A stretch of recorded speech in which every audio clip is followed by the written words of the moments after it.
میں زندہ ہوں، میں آپ کا شوہر ہوں، کہ ان سے بات کرنے کی ضرورت نہیں۔ اگر وہی عادت جاری رکھی تو شوہر کہتا ہے یہ بیوی بننے کے لائق نہیں، گھر سے نکال۔ انسان کو برداشت نہیں ہو سکتا جبکہ انسان نے اپنے بیوی کو اپنے ہاتھ سے نہیں بنایا، جبکہ اپنے بیوی کو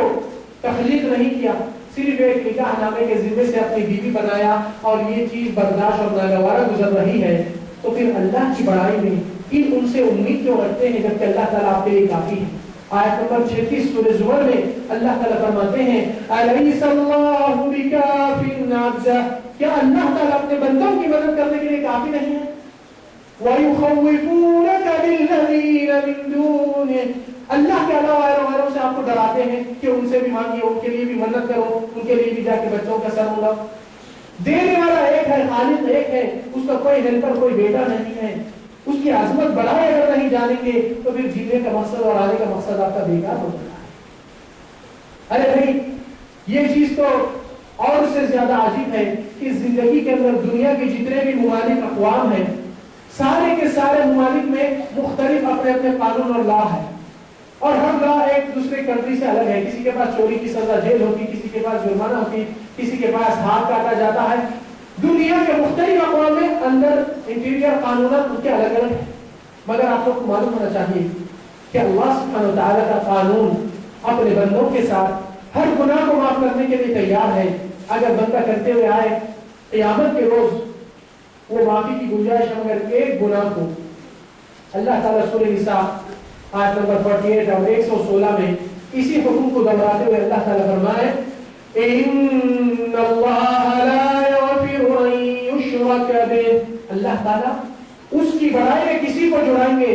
اس کو مددگار سمجھتے ہیں کسی کو اور مددگار سمجھیں گے، اس سے امید رکھنے کے بعد کسی اور سے امید لگائیں گے، امید مطلب اس کام میں جس کے کرنے میں کوئی قدرت اور طاقت نہیں رکھتا اللہ کے سوا، تو دوسروں سے امید جڑائیں گے، اور اس طریقے سے تو اللہ سبحانہ وتعالیٰ فرمائے ان اللہ لا یغفر ان یشرک بہ ویغفر ما دون ذلک، یہ گناہ کو اللہ ہرگز معاف نہیں کریں گے۔ سوال یہ ہے کہ اللہ تعالیٰ رحم الراحمین نہیں ہے؟ بے شک ہے رحم الراحمین، اس کی نظر میں رحمت ہے، وہاں پر ایک رحمت سے زندگی میں لوگ آپس میں ایک دوسرے کے اوپر رحم دل ہوتے ہیں، بے شک، مگر کس کے لیے ہے یہ رحمت؟ اللہ تعالیٰ یہ قرار اور فیصلہ اس لیے نہیں دیتے ہیں کہ رحمت سے لوگوں کو تنگ کرنا چاہتے ہیں یا دور کرنا چاہتے ہیں، نہیں۔ اللہ کی قسم بندے اللہ کی عبادت میں اور اللہ کے احکام کو پابندی اپنے آپ کے اوپر لگانے میں ایک چھوٹا احساس کریں گے تو وہ کافی چیز کامیابی کی بن سکتی ہے اپنی زندگی میں۔ مگر یہاں پر دنیا کے اقوام اور ممالک سارے قانون ان کے الگ الگ ہیں ہر کنٹری سے، مگر ایک قانون تو وہ لوگ متفقہ ہیں۔ ان کے قانونوں میں دیکھ سکتے ہیں پوری دنیا میں ہر ملک میں اگر کوئی پارٹی یا جماعت یا افراد یا گروپ یا کوئی بھی حیثیت رکھنے والے اگر ملک کی اقتدار کی سیٹ ریاست کے اوپر انقلاب کی سازش کریں گے یا انقلاب میں ملوث ہوں گے، کرسی سے اپنے پریزیڈنٹ کو یعنی چیف منسٹر کو اس کے خلاف سازش بغاوت کی کر کے انقلاب کی کوشش کرنے والے ان کا سر قلم کیا جائے گا۔ یہ دنیا والوں کے اتفاق۔ آپ کو معلوم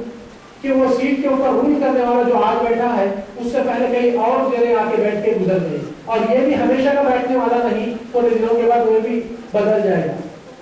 اور اس کی ملکیت کچھ بارڈر کے اندر ہے، اس حدود کے اندر ہے، اس کے باہر اس کی بولتی نہیں چلتی۔ اور پھر یہ دنیا والوں کے اندر، جبکہ زمین دنیا والے نہیں پیدا کیے، اللہ تعالیٰ بنایا ہے، زمین کے اندر اقتدار ملنے کے بعد کسی کو معافی کی بخشش نہیں، سر قلم کر دیں گے۔ آپ کوشش کر کے دیکھیے کیوں یہ قانون میں سب متفق ہو گئے زمین والے، کیونکہ وہ لوگ اگر قانون میں یہ ڈھیل دے دیتے ہیں کہ کوئی بھی انقلاب کی سازش کرے تو اس کو سزا جیل کی ہے، تو یہ ملک میں انقلاب کے بغاوتیں بہت سے نظر آئیں گے۔ ہر کوئی کوشش کر لے گا، اگر انقلاب کامیاب ہو گئے تو راجہ بن کے جئیں گے، نہیں تو چند دن جیل میں گزار دیں گے۔ تو زمین پہ انسان خود یہ چیز اپنے لیے گوارا اور قبول نہیں کرتا ہے کہ اس میں معافی کی گنجائش نہیں، سر قلم سیدھے کرے۔ تو پھر جس کی زمین اور ملکیت اللہ کی ہے،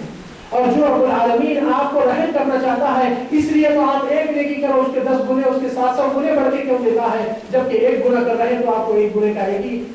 گناہ کاؤنٹ ہوتا ہے۔ اور تعجب کی بات ہے کہ اللہ سبحانہ تعالیٰ سے جو محبت ہونا چاہیے ہماری، آپ دنیا والوں کا سلوک آپ کے ساتھ دیکھیں گے تو آپ کے دل میں اللہ کی محبت تھوڑا تو بھی پیدا ہوتی ہے۔ آپ کے ہاتھ میں موبائل ہے، اگر آپ کے موبائل کی بل نہیں بھریں گے تو کمپنی کٹ کر دے گی سروس۔ اگر موبائل کے اندر ایڈوانس کے پیسے نہیں رہیں گے تو آپ ایک فون کرنے کے قابل آیا نہیں۔ گھر کے اندر کرنٹ کا بل آ جاتا ہے، 1 مہینے سے 2 مہینے زیادہ ہو جائیں گے آپ کا لائٹ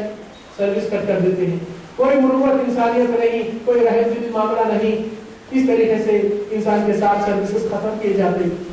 اور اللہ تعالیٰ کی خلاف آپ اپنے یہی پیروں سے، یہی آنکھوں سے، یہی ہاتھوں سے، یہی جسم سے کئیوں مرتبہ اللہ کے ساتھ بغاوت، اللہ کے ساتھ نافرمانی، اللہ کی گناہ میں آپ چلے پھرے گئے آئے۔ آج تک اللہ تعالیٰ آپ کو نہ بہرا بنایا، نہ گنگا بنایا، نہ اندھا بنایا، نہ لنگڑا بنایا۔ کیوں؟ اللہ تعالیٰ آپ سے یہ امید رکھا ہے، آپ کو چاہتا ہے کہ آپ وہی چیزوں کے ذریعے جس راستے میں بھٹکے ہوئے راستے سے آ کر صحیح راستے کو پکڑ لے اور ہدایت کا سامان ہو جائے۔ تو اللہ تعالیٰ آپ کو اتنی بڑی مہلت دیا۔ تو حقیقت میں بندے جب اللہ کی بڑائی کو ختم کریں گے تو جینے کا مقصد اور اللہ تعالیٰ کے ساتھ اس کے بعد جتنے بھی عبادت کریں گے اور آپ کہیں گے اللہ میں آپ کے لیے سجدہ رکوع کرتا ہوں مگر وہاں پہ بھی جھکتا ہوں، وہاں پہ بھی جھکتا ہوں، تو اللہ کے سامنے کیا خصوصی جھکیا؟ اور پھر اللہ سبحانہ تعالیٰ کا ایک بہت بڑا حکم اور فیصلہ قرآن مجید میں آ چکا ہے۔ رب العالمین فرماتے ہیں یا ایھا الناس ضرب مثل فاستمعوا لہ، اے لوگوں اللہ تعالیٰ ایک مثال پیش کر رہا ہے، اس کو غور سے سماعت فرمائیے۔ ان الذین تدعون من دون اللہ لن یخلقوا ذبابا ولو اجتمعوا لہ وَإِن يَسْلُبْهُمُ الذُّبَابُ شَيْئًا لَّا يَسْتَنقِذُوهُ مِنْهُ ضَعُفَ الطَّالِبُ وَالْمَطْلُوبُ۔ یہ مثال کیا ہے جو غور سے سننے کے لیے اللہ تعالیٰ فرما رہے ہیں کہ تم لوگ جتنوں کو بھی اپنے حل مشکلات اور انجائے حاجات اور مدد کے طور پر جتنوں کو بھی تم پکارتے ہیں اللہ کو چھوڑ کر یا اللہ کے علاوہ، وہ سارے کے سارے اگر اکٹھا ہو جائے ایک جگہ پہ سب کے سب آ جائے تو وہ لوگ نہیں یخلقوا ذبابا، ایک مکھی کو پیدا نہیں کر سکتے ہیں چاہے وہ لوگ اکٹھا ہو جائے۔ مکھی کو تو پیدا کرنے کی دور کی بات ہے ان کے لیے، اس سے بڑھ کے اللہ تعالیٰ فرماتے ہیں وَإِن يَسْلُبْهُمُ الذُّبَابُ شَيْئًا، اور اگر مکھی ان کے کھانے میں سے کوئی چیز لے کر اڑ جائے تو یہ لوگ مکھی سے وہ چیز واپس نہیں دلا سکتے ہیں اپنے آپ کو۔ سوال یہ ہے اللہ تعالیٰ کبھی مثال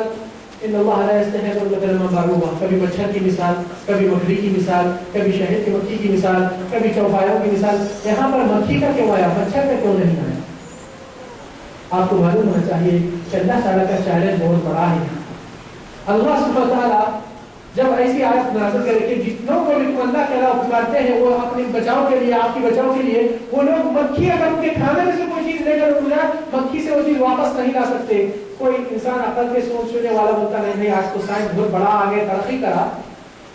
کوئی ایسا لکوڈ کا اسپرے مارنا جس میں مکھی بے ہوش ہوتی پھر اسے انجیکشن کے ذریعے سے باہر چیز سے اس کے ہاتھ سے چھین لینا، ایسا بھی ہو سکتا ہے۔ مگر اللہ تعالیٰ کا چیلنج اتنا بڑا ہے، اللہ کی حکمت اتنی بڑی ہے کہ آج کا سائنس خود کہہ رہا ہے کہ سارے مخلوقات میں سب سے زیادہ تیز ہاضمہ مکھی کے اندر ہے، زبان پہ سب چیز جسم میں بانٹے جاتی، اس کے پاس پیٹ نہیں ہے، وہی زبان پہ پورا ڈائجسٹ ہو جاتا ہے معاملہ، اور مکھی سے کہاں سے لا سکتے ہیں چیز؟ یہ اللہ تعالیٰ اس کے بعد کیا فرماتے ہیں، یہ لوگ اللہ کے علاوہ جتنوں کو بھی تم پکارتے ہیں اپنے مشکلات کے لیے، لوگ مکھی سے وہ چیز واپس نہیں لا سکتے۔ پھر اس کے بعد کیا فرما رہے ہیں ضعف الطالب والمطلوب، تم جس کو پکار رہے ہیں وہ بھی کمزور ہے، تم پکارنے والے بھی تم خود کمزور ہیں۔ ما قدر اللہ حق قدرہ، بندوں نے اللہ کی قدر نہیں کیا جس طرح اللہ کی قدر ہونا چاہیے۔ تو یہاں پر شیاطین کا یہ بہت بڑا پیشہ ہے کہ انسان کو اگر یہ غلطی میں ڈال دے شرک کی تو فراغت سے سکون سے بیٹھ جاتے ہیں کہ تم کتنے بھی نمازیں پڑھ لو، خیرات کر لو، جبکہ اللہ تعالیٰ اپنے نبی صلی اللہ علیہ وسلم کو آیت نمبر 214 سورہ شعراء میں فرماتے ہیں وَلَئِن